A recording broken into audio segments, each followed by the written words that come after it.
Nathaniel Brown Anabwani, youth representative at the ANC party. My party leader, Honorable Musalia Mudavadi, is running for presidency. If you talk about Cleo Malalah, is running for governorship. Ayub Savule is running for governorship.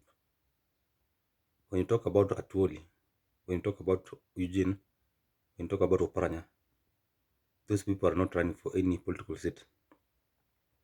So they have their own interest. They want to be elected. They want to be, in case Raila make president or any incoming government, they want to be appointed as CS. But if you talk about Musalia, that is the person who has heart for the Kenyans and the people from Western region.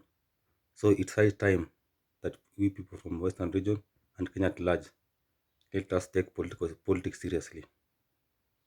What what Cleo is doing now is the right thing. Is our Elijah Mwangale, is our Masinde Muliro, is our Kijana wa Malwa senior, and is taking the right step to advise the community and the youth to stand with the honor, to stand with their own. As you understand, Kenyan politics is a tribal thing. If you just read the newspaper of today, the mainstream media, they are talking about Ruto and Raila, and they have listed several people at their headline.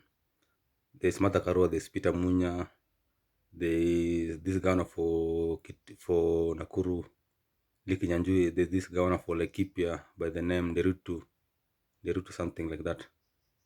So you see, if you're talking about the politics, that politics is still tribal. So you see, the Mount Kenya region, they have run for 10 years Kibaki, 10 years Uhuru, and they need another 10 years for running mate. So in each and every angle of politics in Kenya, all politics are tribal. But when we're talking about this tribal politics in Kenya, we look a person who's less tribal and less focused with this country. That's why I encourage people to vote for Musalia Mudavadi and be behind Musalia Mudavadi. That is going to to make sure that this economy of this country is going to work on a as in on a double digit. If you remember well, it's only Musalia Mudavadi who talked about the what do you call started talking about the economy back in the year 2018 when Jubilee government got into power. He was so cautious about how the government is borrowing heavily, and it's going to be very hard based on what we collect. We collect our tax annually. That is around 1.2 trillion, and if we collect with our budget is almost like 3.1 trillion. So you see, we have a deficit of about 1.7 trillion. So if you elect Musalia Mudavadi, this is the person who understands economics very well. This is the person who has served as the finance minister to this country. And if you go to the records, he's the best serving finance minister ever, or the best ever minister in the Moi regimes and the Kibaki regimes. If you talk about his achievement, is the one who is the I can say is the bedrock behind the devolution, as in is the bedrock behind the devolution. Still, if you talk about KRA, is the backbone of the KRA. He is the one who come up with the KRA. He's the one who come up with the central bank. He's the one who introduced funds in this country. He's the one who allowed Boda to be imported at a lower price to Kenya.